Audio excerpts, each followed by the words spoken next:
Sergeant Blank, 84th Regiment of Foot, Royal Highland Immigrants, reporting. So as I mentioned, I am dressed as a sergeant in the 84th Regiment of Foot, Royal Highland Immigrants. Royal Highland Immigrants were raised in 1775 to fight in the American Revolution. I'm going to talk a little bit about the uniform that we wear. Since it's a Highland regiment, the regiment wore pretty much a standard uniform for the Highland regiments of the period. In fact, when it was first set up, the regiment was to be clothed and accoutred as His Majesty's 42nd Regiment, the Royal Highlanders, which was now known as the Black Watch. Start from the bottom. We wear buckled shoes, which are standard buckled shoes for the period, red and white diced hose, Scottish apparel, and as you'll notice, a kilt. In fact, this is not a kilt. This is a plaid. It's a precursor to the kilt. The kilt itself, as we know it today, is a mid-19th century thing. The period that we represent, which is the uniform for the year of 1780, this is how the regiment was dressed in 1780. The regiment was wearing a full belted plaid. Belted plaid is essentially a blanket, which is gathered up in the center, and the person would wrap it around themselves and then pull the back half of it up and attach it to their shoulder for a plaid. The tartan of the plaid that we're wearing at the time was called the government set.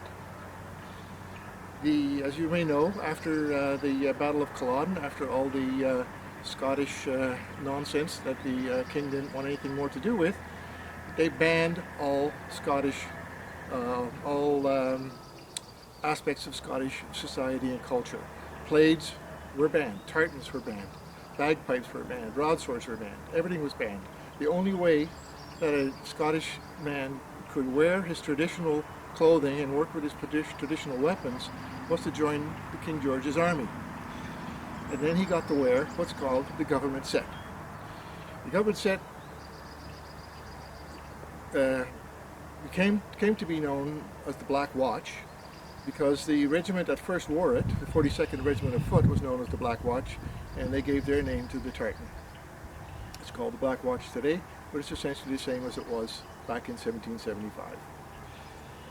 So, along with the plaid, we wear a plain white linen shirt. The neck is closed with a leather or horsehair stock to keep the men's head up, chin up while they were on duty. Over top of that, a linen waistcoat for the summer. In the winter they would wear a woolen waistcoat, and then the standard British short Highland jacket. Now the Highland jackets, the jackets of the period were, everybody wore red, but the regiments were distinguished by their facing colors and by the lacing around the buttonholes. In this particular case, because the 84th was a Royal Regiment, the Royal Highland Immigrants, their facing colors were blue. The lacing, the pattern of the lacing, the way it was sewn, and the color of the thread or worms, what they call worm in the lace, was unique to each regiment.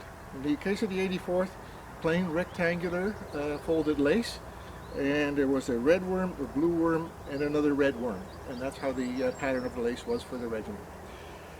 I represent the 1st Battalion, which means that all the lacings are equally spaced, up and all the way down the facings.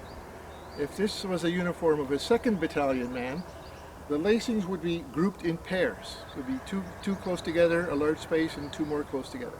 That's basically the only way you could distinguish the 1st Battalion from the 2nd Battalion. Ammunition was carried in a small cartridge box and worn in the front and known as a belly box. There were 18 holes drilled in the belly box, and the cartridges were pre-rolled in paper with the ball in the bottom, and when firing the man would bite the end off the cartridge, pour a little bit of powder in the pan, pour the rest of it down the barrel. I'll go through that a little bit later. Along with the cartridge box, the men had a bayonet. Bayonet fixed on the end of the musket, a tube, a tube that would fit over top of the barrel so that the musket could still be fired even with the bayonet fixed. This was a fairly new innovation. Previously to that, bayonets used to be just stuck in the end of the musket, which made the musket a big spear, but you couldn't really shoot it anymore.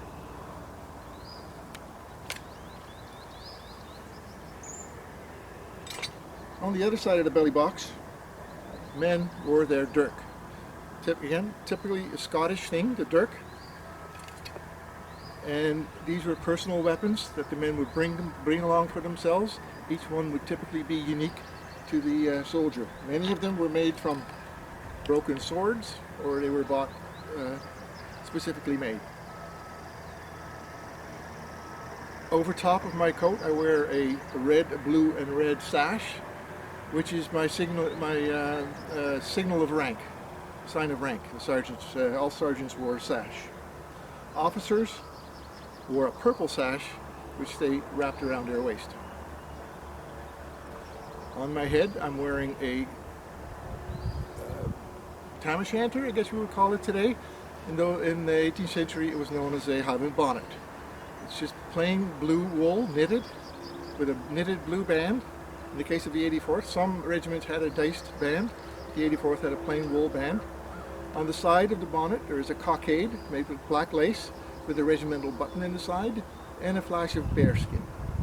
Now you'll notice in the front I have a sporran, quite unique to the 84th.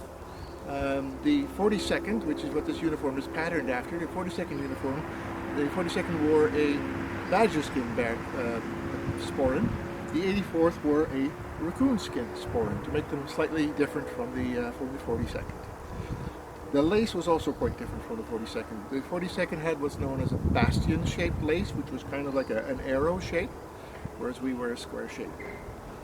And because I'm a sergeant, I got to have the face of the raccoon to keep me company on my sporran. The men just would have a plain, ordinary flap made out of raccoon skin. The main weapon for a soldier in the 18th century British Army was the Brown Bess musket, and it's no different for the Highlanders. They carried the standard issue Brown Bess shortland pattern musket. The musket was a flintlock musket, which means that it fired by means of a flint, which is a piece of stone, which scraped along this frizzen and set the powder in the pan. The way the musket was loaded, the man would take a cartridge, bite the end off it, which means they had to have enough teeth to be able to do that. Pour a little bit of powder in the pan, close the pan so that it wouldn't fall out. The rest of it would go down the barrel, and then they would send the rest of it down the barrel. The paper would act as wadding, and the ball was wrapped in the bottom. So once the musket is loaded, bring the musket up to full cock, aim in the general direction of the enemy, and pull the trigger. I don't know if you can see this in this light, but there were some sparks that flew when I pulled the trigger. And that sparks would light the powder in the pan, which would burn through the hole in the side of the barrel and set off the main charge. If you've ever been to a reenactment, you'll see when the muskets are fired, there's a tremendous amount of smoke, including a fair amount of smoke coming off the side and, of course, at the end of the barrel. If you're watching a battle reenactment at night, you'll see nice flames coming out of the end of the barrel because most of the powder actually burns outside the barrel because we don't have a ball in our musket when we shoot, we're just shooting blanks.